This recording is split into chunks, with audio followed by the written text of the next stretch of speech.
Let's start in Brooklyn. Bethany, welcome to the Line of Fire. Michael, this is Daphne. How Yes. are you? God bless you. Michael, I'm going to be very short. God put people, some people, God put kings and rulers in for a purpose. I'm not against what Mr. Trump is the president. He is our president, yes. However, I'm a born-again Christian woman. I serve the Lord and I pray constantly. Mm-hmm. One thing I have to say is kind of too early to judge what he will turn out to be. Yep. And number two, I am insecure and uncertain. And that's all I have to say. Yes, thank you. I don't have anything else to say. Very clear. Agree with every word that you said. Understand why you're saying these things and can appreciate it. Yep. And praying all the time. That's the big thing. 866-34-TRUTH. In Richmond, Virginia, Bill, welcome to the Line of Fire. How are you feeling now that Donald Trump is our president? Thank you for taking my call, Michael. Right now, I'm a lot more hopeful than I was. Mm-hmm. It's been kind of a metamorphosis thing for me of thought. At the beginning, when he won the primary, I was a Ted Cruz guy. Mm-hmm. So Same here. I was there was some dread there because I said, hey, he's just a big mouth. He's arrogant. The one thing I did kind of like about him was the whole political incorrectness. Yep. I did kind of like that, just kind of saying what's on his mind. Then when I saw some of the picks for the Supreme Court, what he said about being a pro-life candidate, my thinking started to change a little bit. Mr. Jeffries, he endorsed him. A couple of people that I really respect endorsed him, so that changed. So it's slowly I started, thinking maybe he is God's candidate here. And then right now, as president, and what he's doing right now, I'm very encouraged. I love the fact that he defunding, at least internationally right now, with and that's all he Parenthood. could do initially is sign that policy back into law. Yes, so Bill, Right. Just to jump in so I can get to some other callers, a lot of my sentiments are similar to yours in that regard. And, he has a certain style. I'm praying that he'll become more of a statesman. It's still going to be Donald Trump. We understand that. But praying for a greater stature as a statesman that will help him to reach more people. His approval rating is way up from where it's been, already 57%. And again, that shows how fickle people can be one way or the other. But it needs our prayers. I'm going to give you some thoughts about how to pray for him. But Bill, thank you for weighing in. I appreciate it. Let's grab one more call. Let's go to Linda in Woodbridge, Virginia. Thanks for calling the Line of Fire. Hello. Thank you for taking my call. I just wanted to say that I've been a follower of Donald Trump from the very beginning, and I felt very adamant about him being our president. I'm elated that he won the presidential election. I stand with him strong. I'm continuously praying for him and his family, and I hope that other people can come and join him. I love the way he presents himself. He comes off very strong, and I love that about him. He's very honest, and the way the world is today, we don't know how to handle honesty. We don't know how to handle the strength that Mr. Donald presents. And I believe that's why a lot of people does not stand with him and stand strong. But you'd be surprised, even a lot of Christians don't even stand with him. And we know what God's word says. We have to pray for those that are in authority over us. Yeah, and that's all I have to say. Yeah, thank you, Linda. Well, you were ahead of me. You were ahead of me in terms of being for Donald Trump, and it was gradual for me to be rooting for him and then to have some optimism. So you were well ahead of me and many others. And obviously, if he is this kind of wrecking ball to everything politically correct, that's powerful, that's amazing, and that's great. The problem is you don't want to use a wrecking ball when you're renovating your house or fixing a room or things like that. So that's where we need to pray for that divine restraint. Yes, believers especially should be praying. We were called to pray for Barack Obama, now called to pray for Donald Trump. These men are our presidents, and the pressure that they're under is unimaginable. 866-34-TRUTH. How are you feeling about our president? Yeah, Donald Trump. Welcome back, friends, to the broadcast. 866-348-7884, the number to call. When we're praying for Donald Trump, we obviously want to pray for his true salvation. If he knows the Lord at all, that he will truly know him and really walk with the Lord.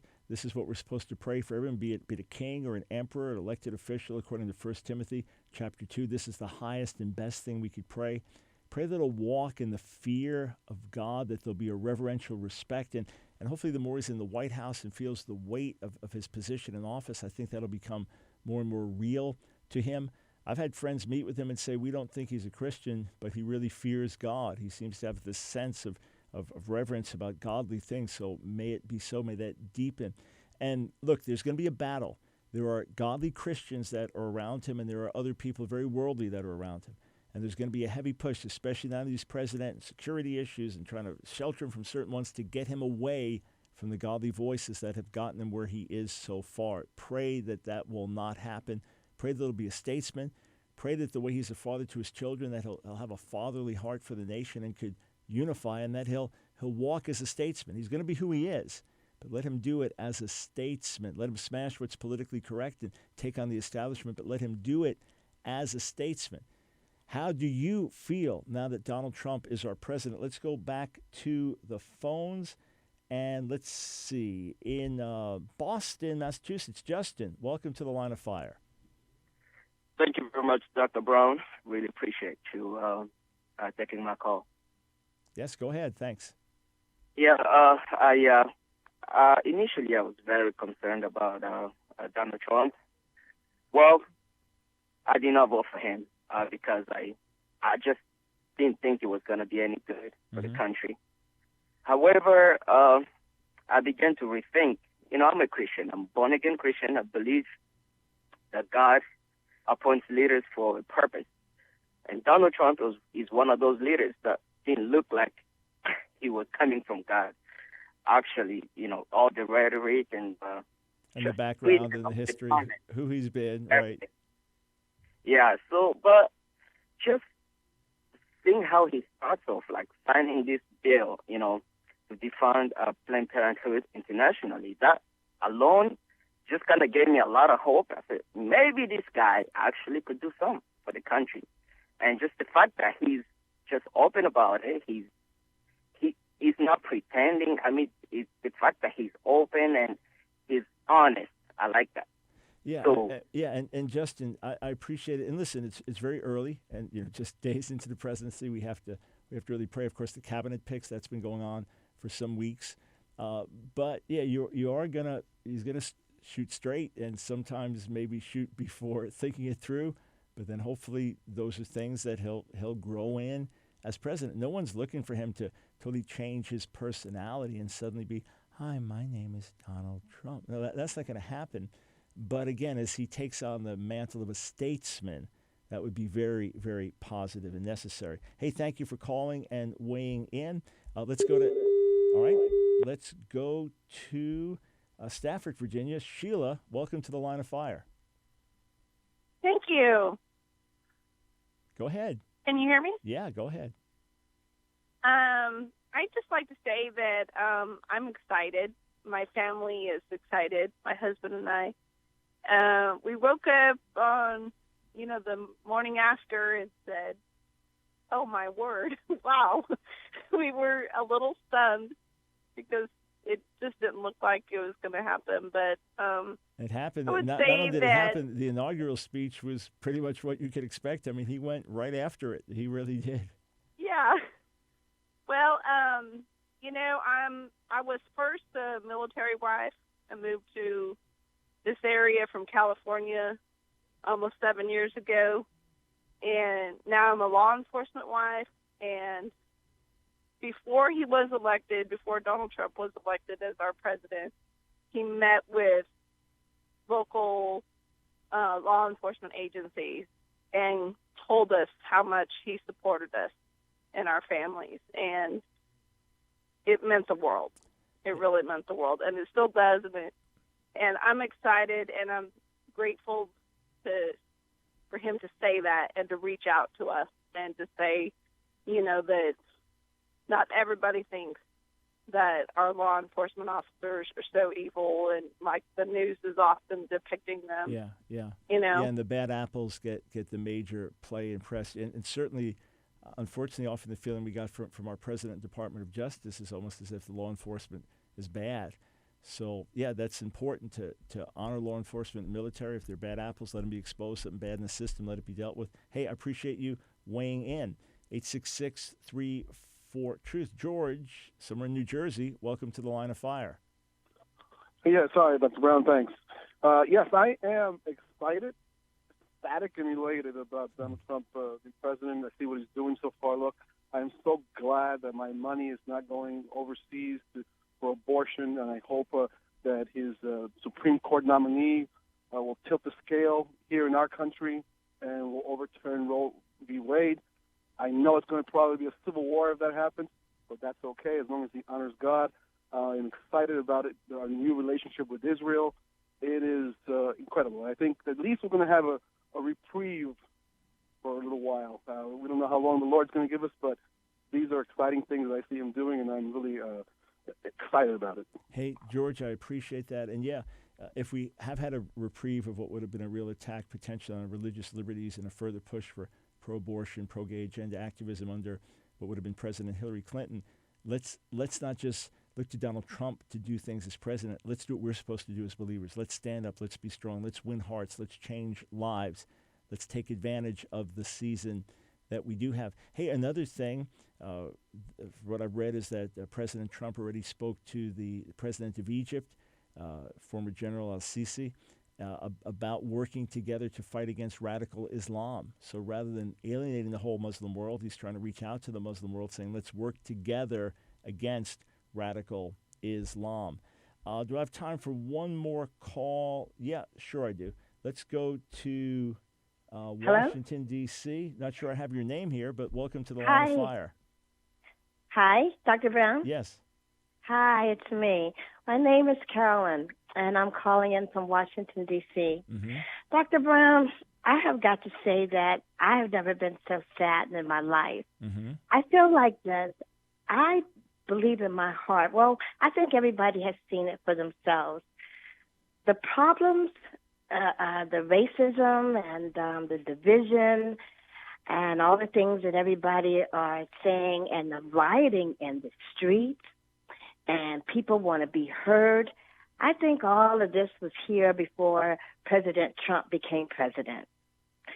Number two, I just don't like the fact that I think he's being picked on. If he walks this way, if the wind blows that way, we've got to give him a chance. Mm-hmm. We've got to give him a chance to do the job. I am glad that he is in office. I have 2 grandchildren, 3 and 4, and I don't want my little girl.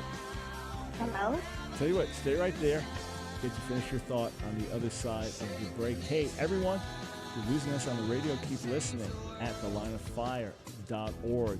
Check out our special resource offers, latest video, latest article, all there waiting for you. Thanks so much for joining us on The Line of Fire. Before I bring onto the air a very special guest to talk about a powerful new DVD project, I just want to finish on the phone with Carolyn from Washington, D.C. Carolyn, you're talking about the sadness you feel, the state of the nation, all the junk that's out, the divisions, the anger. All of the things that people are saying, yes. Mm-hmm. I can't blame it on President Trump, and I don't think that anybody else can. I just think that it was just a low undercurrent, mm-hmm. Because for a long time, for 8 years, it was politically incorrect. What I saw for 8 years is that they sat down and to me, I don't know about anybody else, and tried to change everything that the Bible set up. Once you start breaking down the fabric of family and home and redefining it, this is what you get. Chaos and in the street screaming about, I've got rights. That's how I see it. And we need some new blood. We need the swamp drained. All of that needs to happen. Like I was saying before we got cut off, I have grandchildren, and I don't want a man who has decided to be a woman to go into the bathroom with my granddaughter who's 4 and soon will be 5 or 6, or my grandson who's now 3, and at some point I won't be able to take him into the bathroom. You understand what I'm saying? Yep. Into the women's bathroom. And I don't want a that flip over in there. We've got family to protect. We've got things to get together. Right. So you felt on a fundamental way, though, that the last 8 years administration, that a lot of it had at its base, at its root, a feeling that was anti-family, anti-God. In other words, things that God established. Everything that He established as far as setting up how the Bible has been set up. And then at the end, and everybody, I listen to Weber all the time, and a lot of times I say to myself, well, why don't Jerusalem give in? Okay, why don't you? And you know what? Because they don't have to. God has set the path for them. God has set the path for what we're supposed to do for them. And then at the end, you're going to throw the boomerang in and say, we're tired of you. No more. You're done. Yeah, and let me just jump in and say this. Obviously, there is no obligation for a president to say, I'm going to follow what's in the Bible and govern America by what's in the Bible, and this is what all Americans are asking me to do. We're simply saying that there are foundations of our nation that are based on biblical principles, and that these principles are tried, tested, and proven, and are best for the nation. To deviate from them is to the harm of the nation. All right, let me grab one more call, then I want to bring a special guest on to join us. We go to George in Washington, D.C. Your feelings now that Donald Trump is our president? Yes, as being a Christian, God said respect those in authority. We got no choice to respect those in authority. Mm-hmm. We expect him to be like Obama be like, God put different makeup in each individual. Trump can't be like Obama. Trump got to be him. Same way Obama was him, be him, right? Mm-hmm. So anytime in the position, I don't care, a mayor position, in the leader position, there's always going to be changes. Somebody else come in new, there's always going to be changes.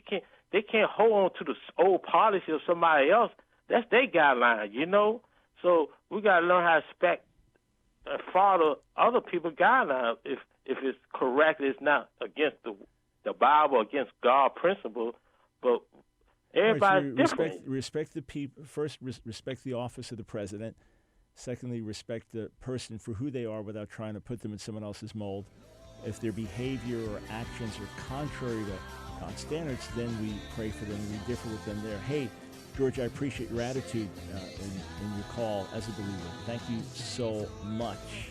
We'll be right back.